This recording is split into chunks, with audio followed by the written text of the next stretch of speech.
Hi. Hey there. Been a while, huh? So, remember how 2 months ago I said I wanted to finish this series before the end of 2018? Well, that didn't quite end up happening now, did it? But, don't fear. I do still want to finish this series. In fact, I really want to finish this series as soon as possible, so... I know I said that last time and I took a 2-month hiatus, but... for real this time, I'm trying to finish this series, get it all done. Unfortunately, a side effect of being away for 2 months is that I don't actually remember a whole lot about my playthrough so far, and this is footage recorded from before my little hiatus. So bear with me if I forget some names, or if I forget some strategies. And another thing you may have noticed is that there is no game sound in this particular video, and it's because for some reason or other the game sound got corrupted and just did not record. So I'm going to have some calming lo-fi beats playing in the background instead. Hopefully you don't mind too much. So from what I remember about this chapter, going into it, my intention was to have Bors have his redemption arc. All of the nomads, even the promoted ones, can't do any damage to him whatsoever. And my original plan was to make my way to the gate of the castle after dealing with those wyverns and all the nomads that are around the castle gate, and then just send Bors in, open the gate for him and just send him in to wreak havoc, because the only units inside the castle that could hurt him were 2 mages, both of which are on the upper right and upper left of the castle, and due to their positioning I guessed that they might not move. They looked like they were guarding shops, but unfortunately my plan ends up going awry because the mages do move, and in addition to the mages moving, there are reinforcements this chapter that come from the castle, which include more mages and some armor slayer myrmidons that can almost one-round Bors. So I didn't quite get to do what I really wanted to, which is very unfortunate. This chapter may or may not have been the last chapter for Bors to have his redemption. But as is tradition for this game, in any scenario where it looks like your armor knights might be useful, the game makes sure that they're not. They're not useful at all, ever. So Bors continues to be a blight on the team. Well, look, I can't say that. He's had his moments, really. But this chapter is not one of them. Especially with these wyvern riders and wyvern lords flying around. Despite his huge defense, Bors actually comes really close to dying after engaging in combat with a lot of these guys, since their attack is just so damn high. Milady over here is actually in a bit of danger. She probably could have died that turn. I wasn't really paying attention to the numbers. But luckily that last wyvern decides to use a javelin instead. These long-range mages were really annoying to deal with. They were another thing stopping me from using Bors as early as I wanted to, because they're just hailing their staves over the walls of the castle. And in addition to that, I'm fairly certain they have long-range magic, as in like boltings and such. I don't quite remember though. Maybe not. Maybe I'm crazy, who knows.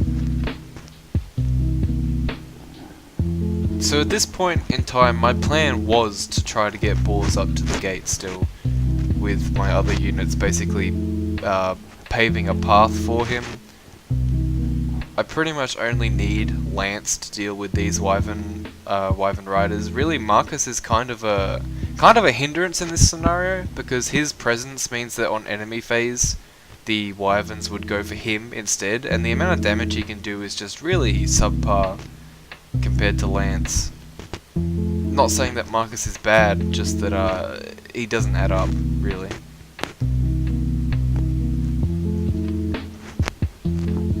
Yeah, these long-range staves are really annoying, but that's this game in a nutshell. You just have to hope they don't hit. If I remember correctly, their hit isn't too high this map. Lance coming really close to death right there. Wyverns are so scary. I know that FE6 is kind of famous for their wyverns, but it still surprises me every time just how deadly they are.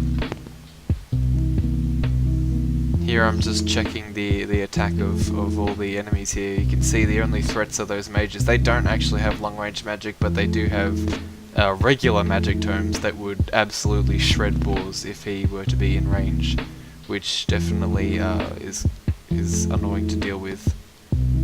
I think at one point I even tried to use my own long range magic to kill them. I think even here, yeah, bolting. I'm gonna try to kill them, but unfortunately I can only 2-hit kill them, and they end up just healing each other, which means that to continue to use bolting on them would be pretty much a waste, because all my damage is just getting healed off the very next turn, and they just get healed to full, basically, and I can't out spam a mend staff or a physic even. Unfortunately, Lilina's going to get silenced there. But luckily our berserker is going to wake up, and there's the classic reinforcements are coming soon message from one of the boss goons. Always brilliant. Because we have Saul in our team, we can actually restore Lilina, stop her from being silenced, which makes the long range magic a lot less of a threat.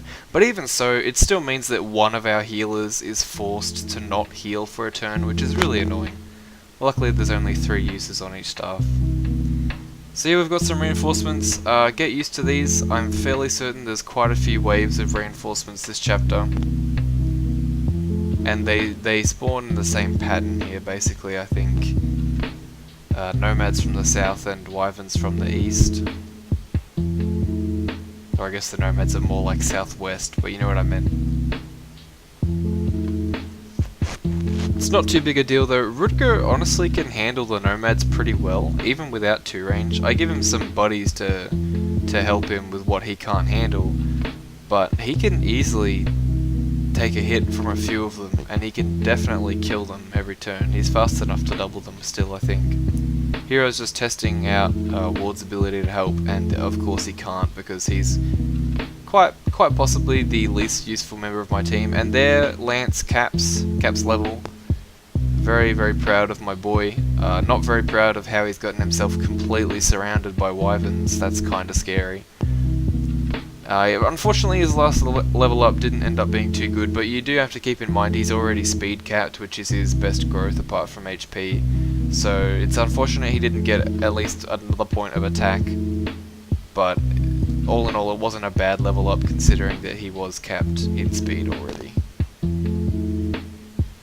Now Lilina can actually one-shot some of these nomads. I decided to do that with the bolting.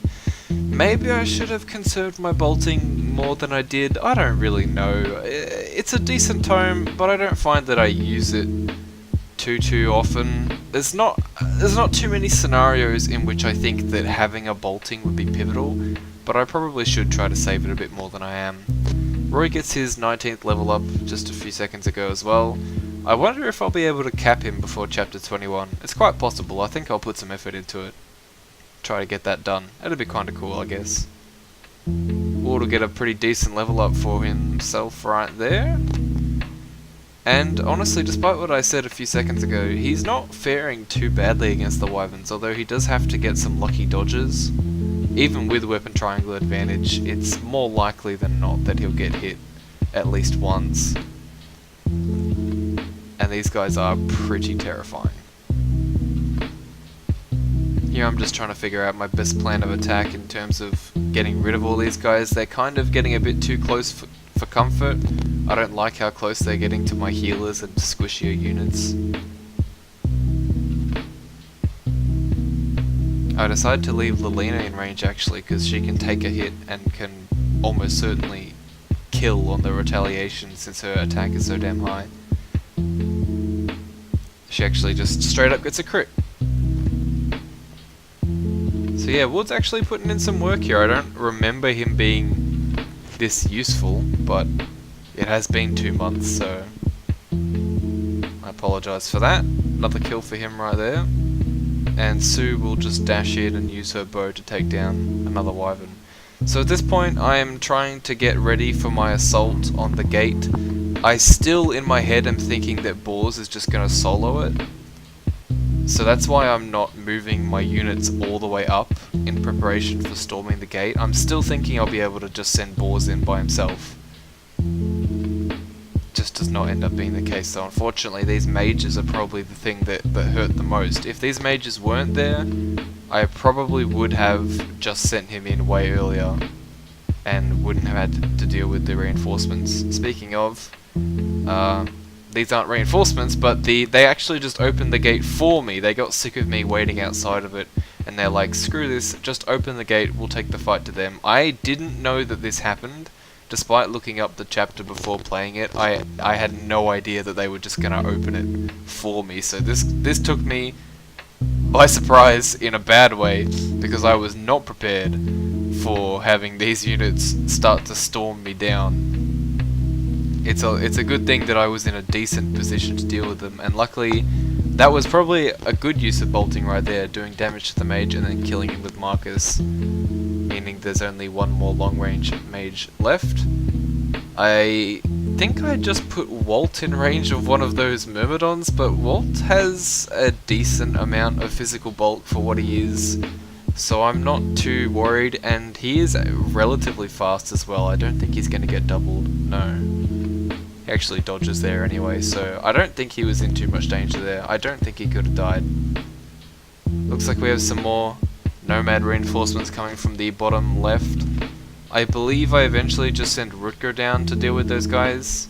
It looks like I'm sending Boars right now, but Boars really can't deal with them. I think I send Boars back up. And here we're going to see something that we should be very used to seeing so far, and that is Lance and Marcus plugging a hole. Marcus gets another level up there, which is also pretty decent. I think it was like HP defense.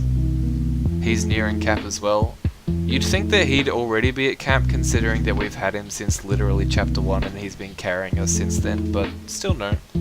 Great level up from Lilina there as well. I apologize if you can't really tell what my level ups are. The video is sped up by almost 2 times, if not a little bit more than 2 times, because the original raw footage was 52 minutes long. And I don't think anyone, including myself, wants to sit there and watch 52 minutes of Lance and Marcus choking a point featuring Boars failing to be useful. So I do apologise for that. I hope that you're still able to track the action that's going on.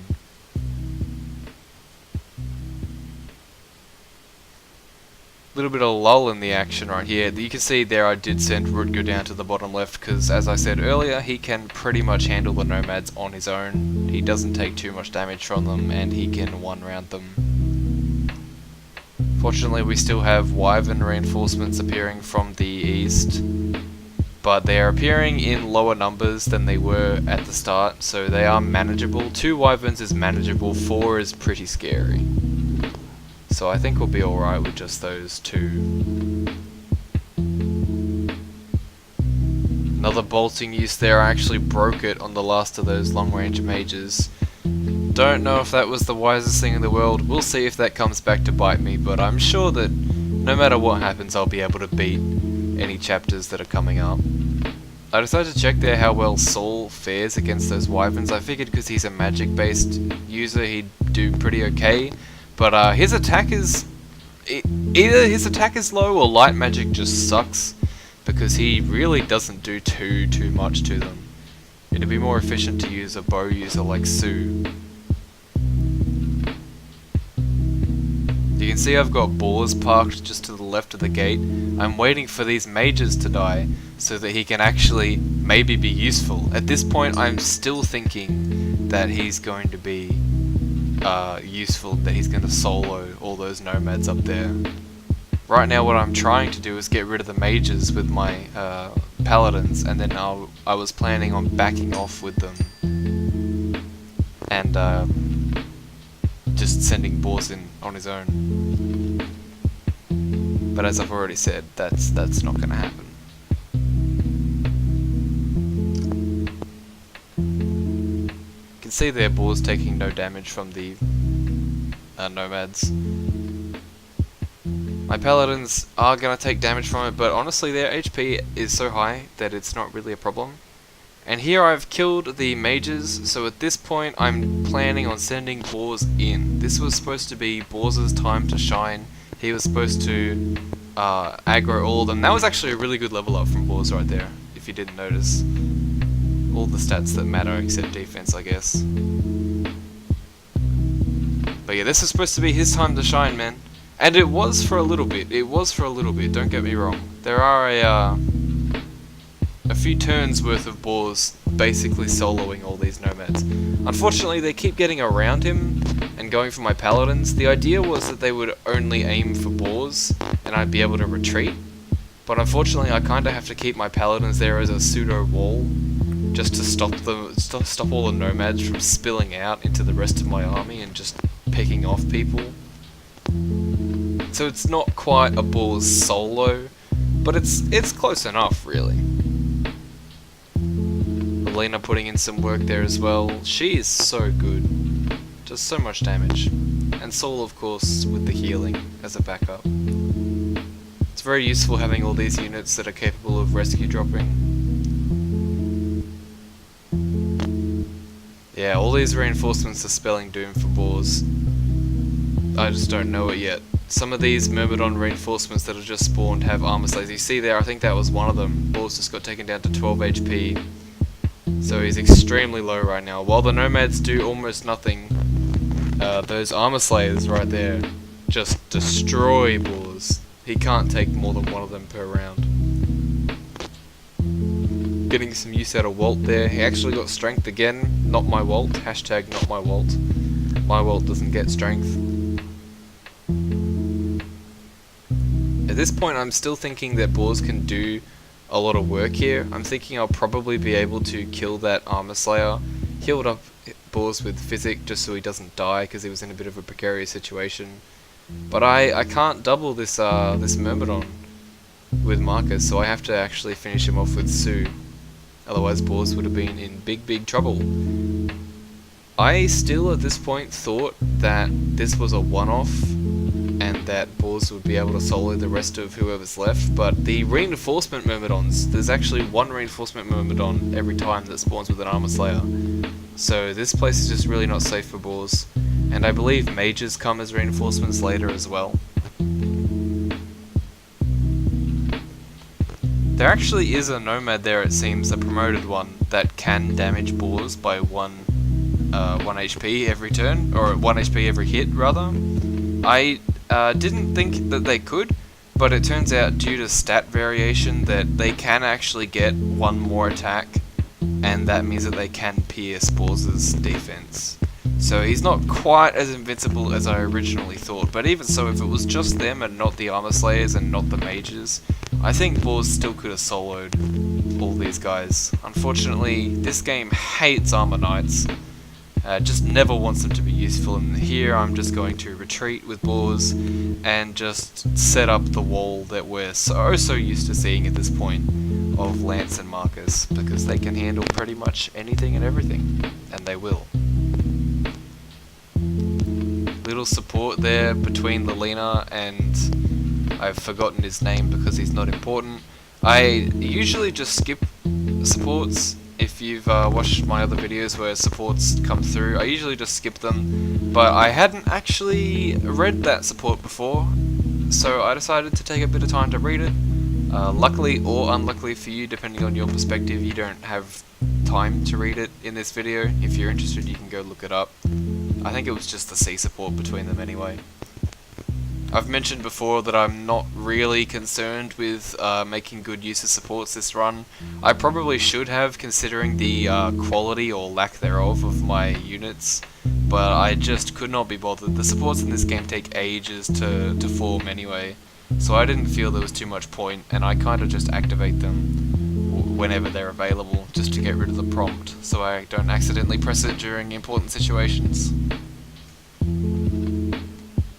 This is kind of the problem with Lance. He's extremely good, don't get me wrong, probably my best unit, but he does seem to take a lot of concentrated fire from the enemies, despite Marcus being right next to him, and because he kills so effectively as well, he is at risk of getting chipped down to death in one turn just because enemies aim for him, he kills them, and then that leaves room for more enemies to come and try their luck. Instead of, I mean, ideally there would be like a 50-50 split between Marcus and Lance, and they'd both be taking equal fire, but it's just not the case. Oh well, Lance has enough HP and defense to live most of this stuff anyway. The reinforcements seem to be getting worn down at this point, which is great. We're starting to be able to move up. I think most of the reinforcements are pretty much done at this point. I don't think there's many left. And if there are a few left, it's inconsequential really. So the video is going to go on for a bit longer after we're done clearing up these stragglers, because there are a few things to do in this castle before you leave it. There's a few houses or villages that are worth visiting, and there's a few shops as well, although it's been so long that I don't remember what we get from the houses, nor do I remember if I decide to buy or sell anything from the shops. So there we get a Whoah, which I think in this game is like a killing edge with higher crit but lower might, which is okay. I guess Rutger or maybe even Roy would like that. Yeah, so we really are in the end game now. There's only a few enemies left. I don't think any more reinforcements are coming after this. So this is basically just cleanup duty. Looks like that mage didn't move actually, so perhaps my theory on those mages not moving was half right, although I think the mage at the top left did move, unless I'm very, very stupid and just didn't notice. Yeah, that mage moved, but the one on the right didn't for some reason, so I don't really know how that works, but so be it. Boars didn't get to shine, and that's just how it is.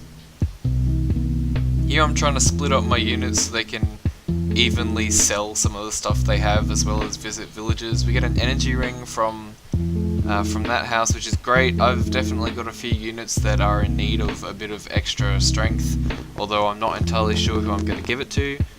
I may have even given it to someone before this chapter ended, I don't remember, but if I didn't, then I don't know what I'll do with it. Goddess Icon, I think I probably sold that this chapter, and if I didn't, I will sell it at the nearest opportunity because luck is kind of worthless. This boss is actually really scary. The last enemy left of the chapter, he's got so much speed. Rutger can't double him, and my speed capped Lance can't double him. I think this guy actually doubles Rutger. I don't 100% remember. That would be terrifying if he did, but I don't think so, but I think he was close to it. Either way, terrifying dude, tons of crit, tons of speed, very hard to take on. And of course that's not helped by thrones being just ridiculous in this game. But I've already gone over that. The rest of my units are just going to browse the castle, see what they can do. Lilina can handle any mage basically, her res is actually really good. Here I decided to see what Boars can do. I think Boars may die if he's crit twice, which he feasibly could be. And he doesn't have much hit or damage either. Due to the way the light brand works, it's actually relatively safe to chip at the boss from a distance, because as we've been over with our own light brand, it can only do 10 damage at range. It doesn't use your strength or anything. It will always do only 10 damage. And it seems that it doesn't have crit from a distance either, so it makes engaging the boss from a distance a little bit easier. And here we're going to buy up some weapons. I probably did need quite a few weapons. I tend to go through them very quickly, just because I have to deal with fighting all the reinforcements that standard players don't. Not that I'm saying I'm better than standard players, if anything it means that I play worse than they do. But yeah, I have that extra crap to worry about. This guy did not seem to want to attack my Lilina, so I think my theory that he's stationary is pretty true. Don't know what happened to the other guy though. Tried to do something cheeky with Wolt there, didn't pay off for me. Instead, Lance will continue to handle the boss, except he will miss all his hits that turn. Why am I trying to break this wall? I think someone's carrying Roy. Yeah, there we go. Ward was carrying Roy, so that's why I was trying to break that wall. It might have been just as quick to walk all the way around, who knows, who cares. But the video is almost over at this point. I think the boss is going to go down within the next few turns. We've pretty much bought and sold everything that we want to. So this is pretty much the end of the chapter. I really want to finish this series sometime soon. Sorry about the lack of sound. There goes the boss. That'll pretty much be that after we get this longbow. Yuck. Alright. That's it, guys. Thanks for watching.